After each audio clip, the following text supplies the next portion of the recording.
Hello, students. Hope you all are absolutely fine and healthy. Students, welcome all of you in the class of physical education. Well, students, today we shall study the second half of this chapter, biomechanics and sports. And students, second half of this chapter links with physics. So, how physics plays a role in physical education that we will see today. Okay, so let's start. Well, students, Newton's law of motion that we usually study in ninth class. And what are their applications in sports? This we will see today. Although some of the examples I mentioned in class ninth, how Newton's second law of motion is useful in sports, that we will study today. Okay, Newton's law were elucidated in 1687 in his Latin book Principia Mathematica. लेकिन Newton एक scientist हुए हैं, we everyone knows about it, or he gave three laws related to motion. So first of all, let us see what are these laws. See, this one is the first law. An object at rest tend to stay at rest, while an object is in motion tend to stay in motion with the same speed and in the same direction unless acted upon by an unbalanced force. देखिए इसे हम easy language में समझते हैं. If an object is at rest, that will remain at rest until and unless an unbalanced force is applied on it. भैया आपके room में table है पड़ा हुआ, महीना 2 महीने आप उसे डिस्टर्ब मत करिए, बट जब आप उस पर फोर्स अप्लाई करते हैं, आप उसकी पोजीशन चेंज करना चाहते हैं, ठीक है, उससे पहले वो रेस्ट पे ही रहता है. तो कहता है मेरी पोजीशन को चेंज ना करें. जब अनबैलेंस फोर्स लगती है तभी उसकी पोजीशन चेंज होती है. ठीक है, and how this law is applicable in sports that we will see. See, this is the second law. The acceleration of an object produced by a net force in the same direction as the net force and inversely proportional to the mass of object. देखिए हम लोग जो इसे पढ़ाते हैं basically वो ये है कि the rate of change of momentum is directly proportional to the force applied. ये लॉज अभी आने वाले हैं अगले पेज पर, नेक्स्ट पेज पर हम इन्हें डिटेल में पढ़ेंगे और इनके एग्जांपल्स भी पढ़ेंगे. वैसे मैं आपको बता दूं सेकंड लॉ क्या कहता है. फर्स्ट ऑफ ऑल आपको पता होना चाहिए मोमेंटम क्या होता है. It's a product of mass and velocity.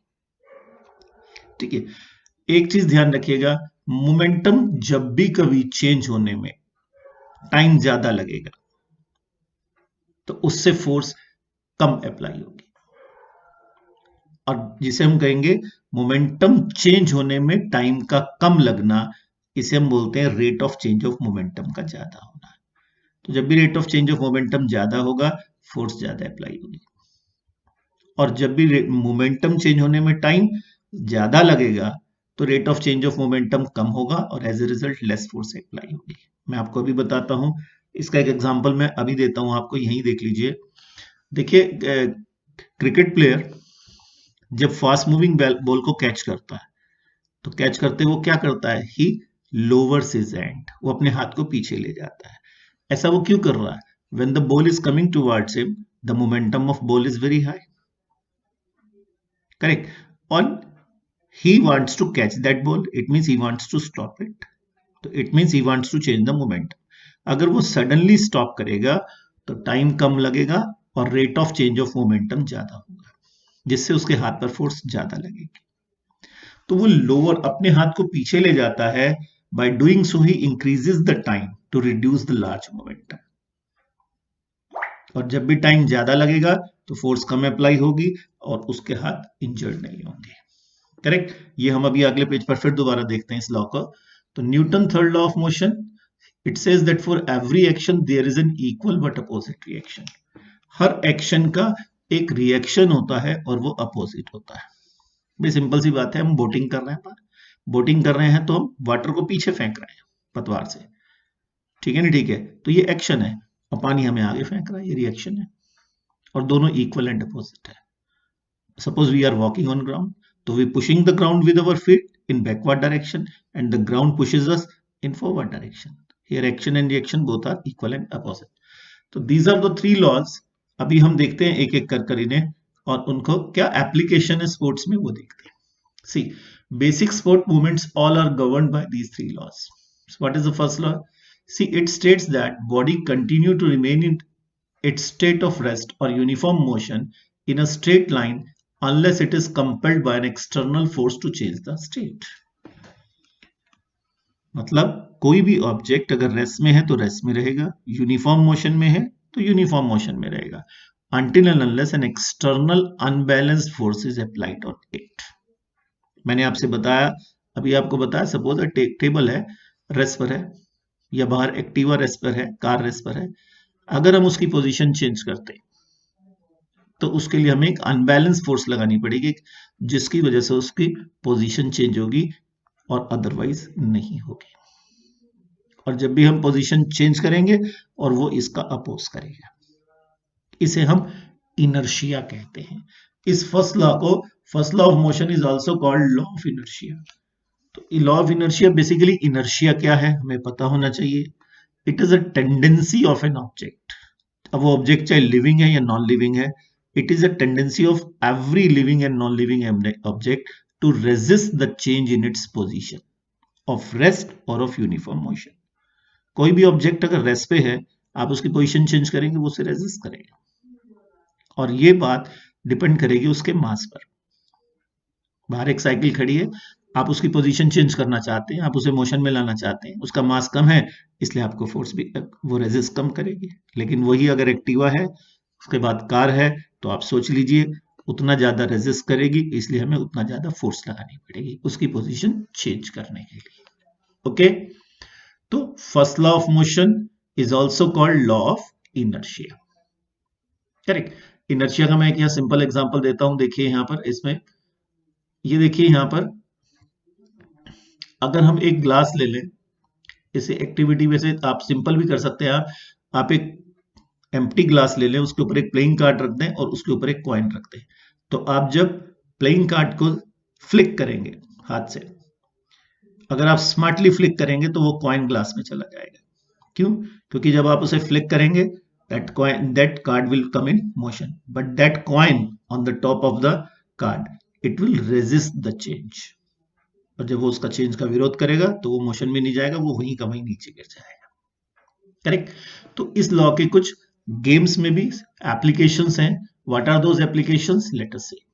Applied to sports, we see most sportsmen being still before initiating movement.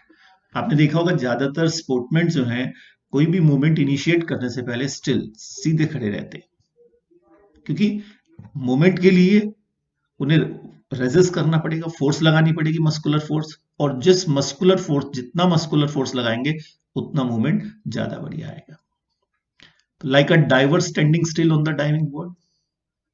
तो स्टिल है, अब उसे चेंज करना है, तो चेंज करने के लिए वो पोजीशन को मस्कुलर फोर्स लगाएगा, और वो मस्कुलर फोर्स जितनी ज्यादा लगेगी उतना चेंज ज्यादा होगा. और a runner static at the starting blocks. तो इन ऑल दीज क्वेश्चन, यहां पर सब में क्या हो रहा है? ये डाइवर डाइविंग बोर्ड पे स्टैंडिंग स्टिल है, या कोई भी स्पोर्टमैन मूवमेंट इनिशिएट करने से पहले बिल्कुल स्टिल है, या कोई भी रनर स्टार्टिंग ब्लॉक पे एकदम स्टैटिक रुका हुआ है. ऐसा इसलिए है क्योंकि चेंज के लिए अपने आप चेंज नहीं होगा, चेंज के लिए फोर्स चाहिए, और वो फोर्स कहां से आएगी? मस्कुलर फोर्स होगी. और जितना ज्यादा चेंज चाहिए उतनी ज्यादा मस्कुलर फोर्स लगानी पड़ेगी, और जितनी मस्कुलर फोर्स लगेगी उतनी परफॉर्मेंस बढ़िया आएगी. Is it clear? So while cycling, cyclist move only when they start pedalling and continue to move unless they apply brakes. वो कह रहे हैं देखिए, जब तक आप पैडलिंग नहीं करेंगे मूव नहीं करेगी. ठीक है ना? तो पैडलिंग से ही पोजीशन चेंज हुई उसकी, और ये तब तक चलती रहेगी जब तक आप ब्रेक अप्लाई नहीं करेंगे. हालांकि आप ब्रेक ना भी अप्लाई करें तो भी साइकिल थोड़ी देर में स्लो डाउन हो जाएगी because of friction. And in boxing the opponent breaks the movement and stops the moving fist. तो बॉक्सिंग में भी क्या है, जो सामने वाला है, अपोनेंट है, वो सामने वाले की फिस्ट को एकदम सडनली रोक लेता.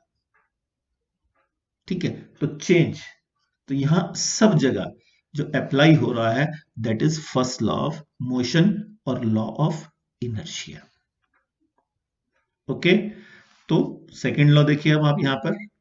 सेकेंड लॉ क्या कहता है? It states that the acceleration produced in a body is proportional to the force applied. देखिए ये लॉ दो तरीके से पढ़ा जा सकता है, मैं दोनों तरीके से आपको बता देता हूं। यहां पर ये कह रहा है कि किसी भी बॉडी में जो एक्सेलरेशन प्रोड्यूस होगा वो फोर्स पे डिपेंड करेगा, ज्यादा फोर्स ज्यादा एक्सेलरेशन। ठीक है, अब यहां देखिए ये जो स्विमर है ये अपने पैर से वॉल को पुश कर रहा है, जितनी ज्यादा ये फोर्स लगाएगा उतना ज्यादा इसमें एक्सेलरेशन जनरेट होगा स्विमर में और उतनी इसकी परफॉर्मेंस बढ़िया होगी। ठीक है, और जबकि मैंने अभी आपको सेकंड लॉ क्या बताया कि rate of change of momentum is directly proportional to the force applied. Momentum change होने में टाइम कम लगेगा तो फोर्स ज्यादा अप्लाई होगी, और मोमेंटम चेंज होने में फोर्स टाइम ज्यादा लगेगा तो फोर्स कम लगेगी। मैं एग्जांपल देता हूं, जो हाई जंप लेते हैं, हाई जंप के बाद एथलीट को क्या करा जाता है? एक कुशन बेड पर गिराया जाता है। ठीक है, तो ऐसा क्यों होता है? जब वो हाई जंप लेकर आ रहा है तो उसका मोमेंटम लार्ज है, और वो जैसे ही जमीन को टच करेगा तो वो सडनली जीरो हो जाएगा। तो सडनली जीरो होने का मतलब change in momentum in less time. It means rate of change of momentum का ज्यादा होना, उससे फोर्स ज्यादा लगेगी और इंजरीज हो सकती है। But when he is allowed to fall on a cushion bed, then cushion bed increases the time to reduce the large momentum. As a result, less force is applied and the athlete या the high jump player does not get hurt.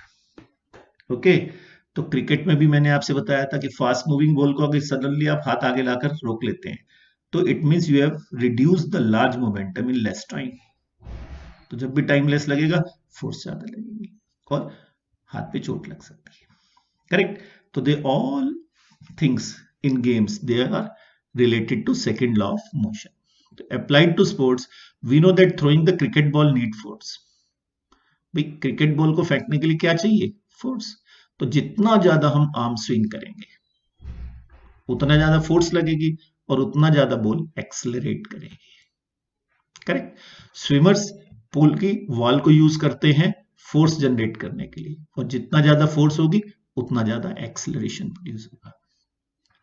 Similarly, more the force applied to the shot put or hammers, farther the throw goes and faster is its speed. तो short put में भी जितनी ज्यादा force लगाएंगे उतना acceleration ज्यादा produce होगा और उतना बढ़िया परफॉर्मेंस आएगी। And in football, players stop, slow down or reverse the ball depending upon the force applied and its direction. तो फुटबॉल प्लेयर बॉल को स्लो कर रहा है, स्टॉप कर रहा है, रिवर्स कर रहा है, तो ये सब डिपेंड करता है कि वो उस पर कितनी फोर्स लगा रहा है और कौन सी डायरेक्शन में लगा रहा है। Is it clear? तो ये सेकंड लॉ है, इसे दोनों तरीके से समझ लीजिए कि जो किसी भी ऑब्जेक्ट में अगर ज्यादा एक्सेलरेशन प्रोड्यूस करना है तो ज्यादा फोर्स लगानी पड़ेगी, और कम एक्सेलरेशन प्रोड्यूस करना है तो कम फोर्स लगानी पड़ेगी। ये स्विमर चाह रहा है इसमें ज्यादा एक्सेलरेशन प्रोड्यूस हो ताकि तेजी से स्विम करके निकल जाए, तो उसके लिए ये इस वॉल को यूज कर रहा है ताकि इसे पीछे को पुश करे और ये वॉल इसे आगे को फेंके और ये ज्यादा एक्सेलरेट करे। Is it clear? और दूसरा मैंने आपको बताया रेट ऑफ मोमेंटम और फोर्स के टर्म्स में, second law. Okay, now see the third law. It states for every action there is equal and opposite reaction. देखिए हर एक्शन का एक रिएक्शन होता है इक्वल और अपोजिट। देखिए बैलून है, आप इसमें हवा भरिए और आप इसको छोड़ दीजिए, इसमें जिधर को एयर निकलेगी एयर इधर को रश करेगी और बैलून उसके ठीक अपोजिट डायरेक्शन में जाएगा। तो एयर का पीछे को रश होना एक्शन, और बैलून का ठीक उसके अपोजिट डायरेक्शन में आगे जाना, दैट इज रिएक्शन। मैंने आपसे बताया when we move we push the ground back with our feet, that is action, and ground pushes in the forward direction, that is reaction. ठीक है, तो हर एक्शन का एक इक्वल और अपोजिट रिएक्शन होता है, that is also known as law of reaction.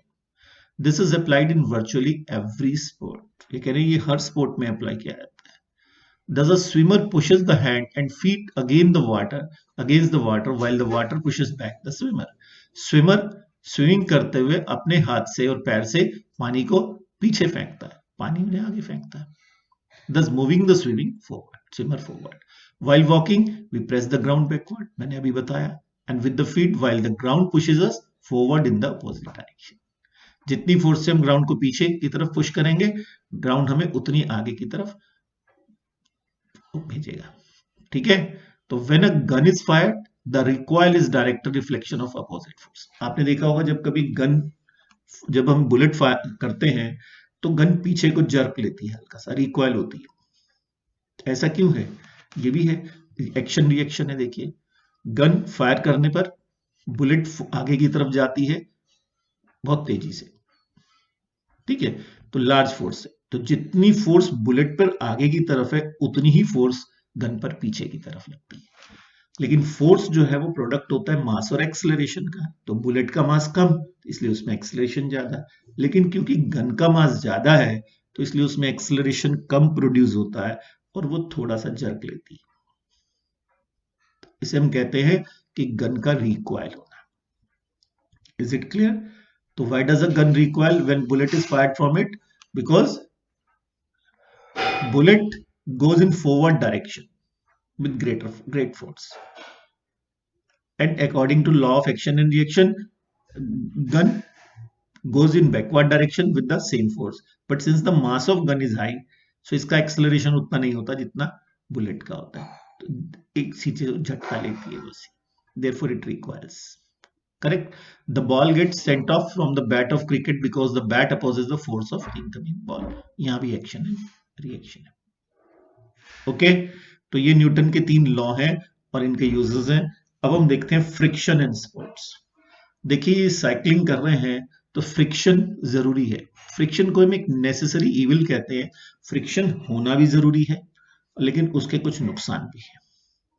यही cycle आपने देखा है स्मूथ सरफेस पर चलती है तो बहुत बढ़िया चलती है।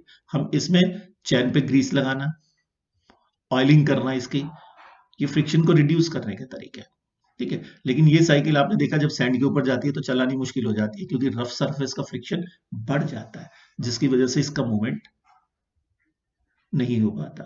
फ्रिक्शन डेली लाइफ में जरूरी भी है, स्पोर्ट में भी जरूरी है। आपने देखा होगा शू में स्पाइक्स का होना फ्रिक्शन को इंक्रीज करने के लिए, ठीक है। लेकिन कबड्डी में अगर कोई तेल लगा रहा है अपनी बॉडी पे, ऑयल लगा हुआ है ताकि वो दूसरे की पकड़ में ना आए, तो फ्रिक्शन का रिड्यूस करना, ठीक है।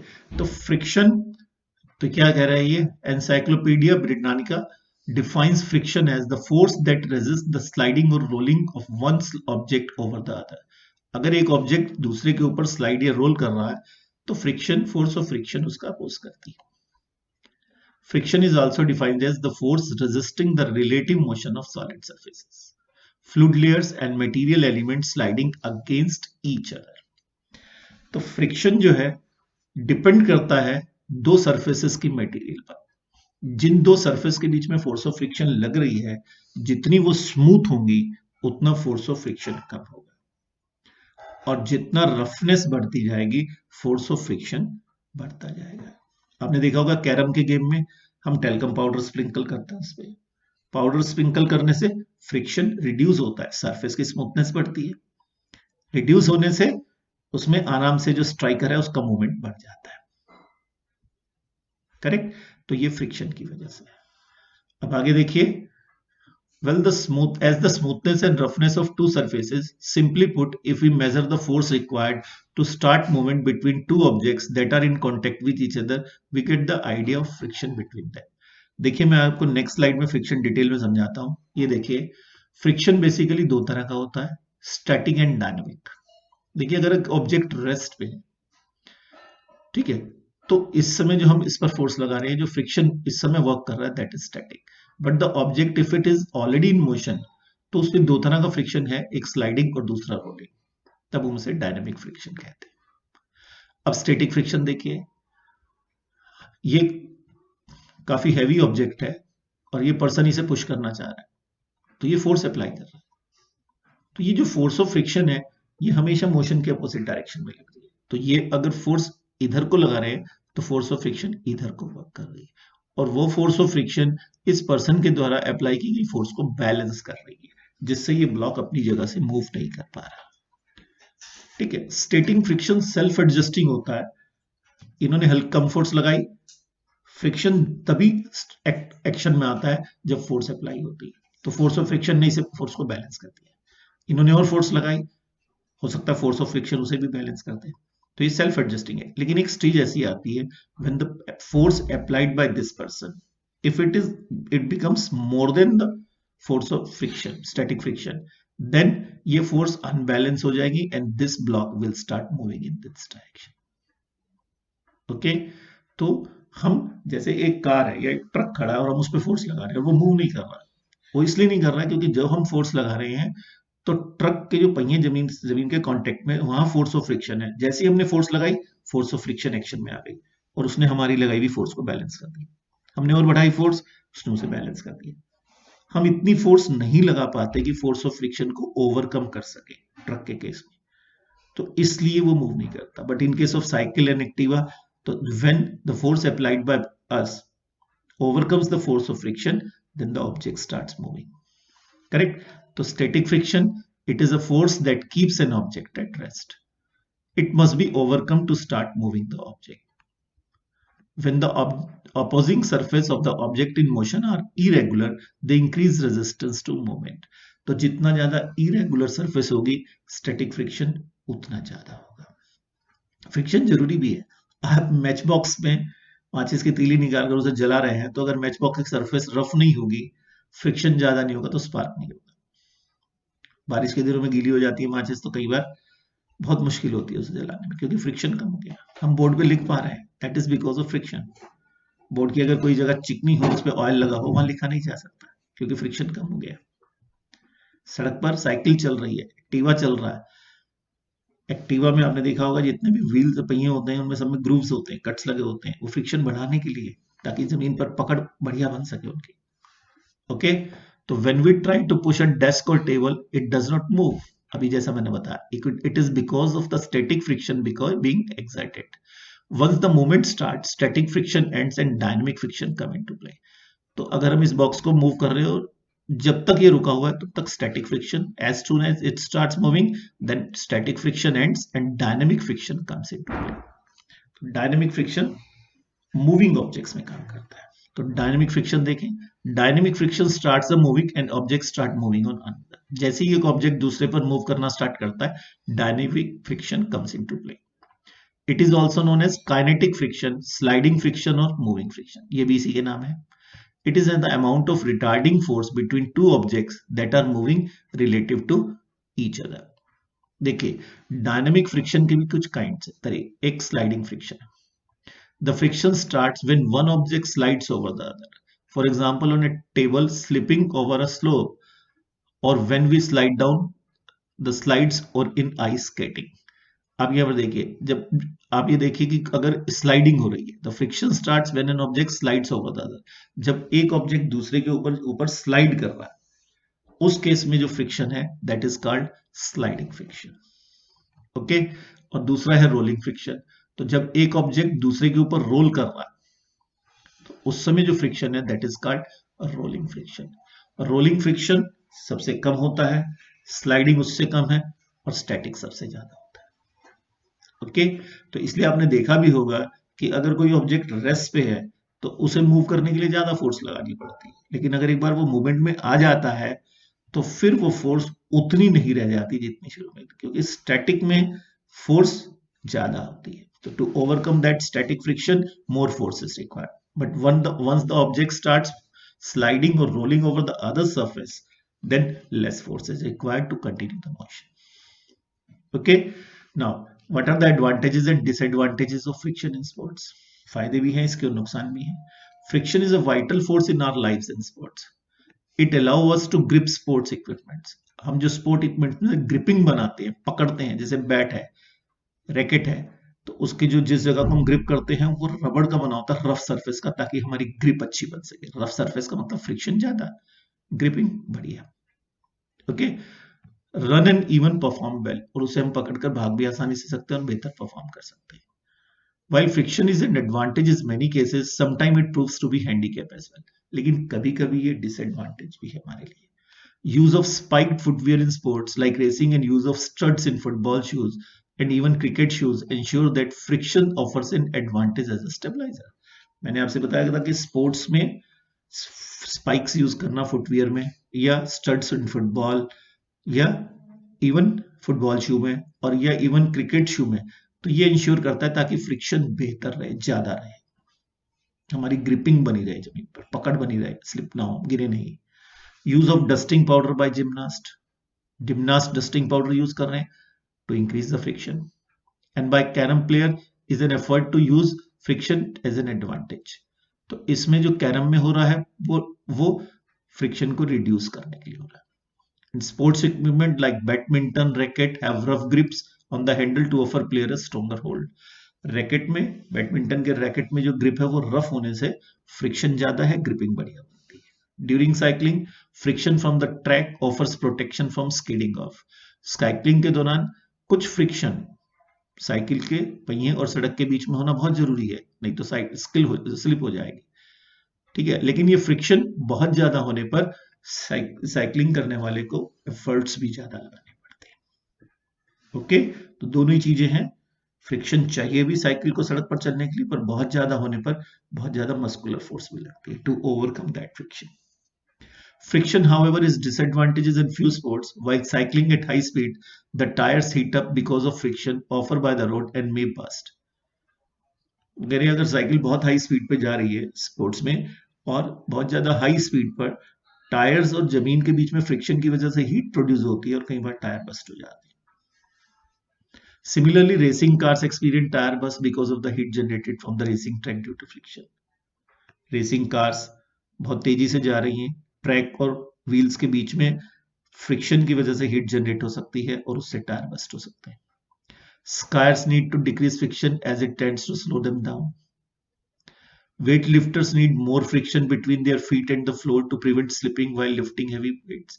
वेटलिफ्टर जब हैवी वेट उठाते हैं तो उनके स्लिप होने का चांस होता है, तो उन्हें भी ज्यादा फ्रिक्शन की जरूरत होती है। तो thus while friction can be advantage in some sport, it can prove to be deterrent in other. मैंने आपसे पहले कहा था फ्रिक्शन एक नेसेसरी इवल है, इसके बिना भी काम नहीं चलता है, और कहीं कहीं फ्रिक्शन से एफिशिएंसी और एफिकेसी भी कम होती है।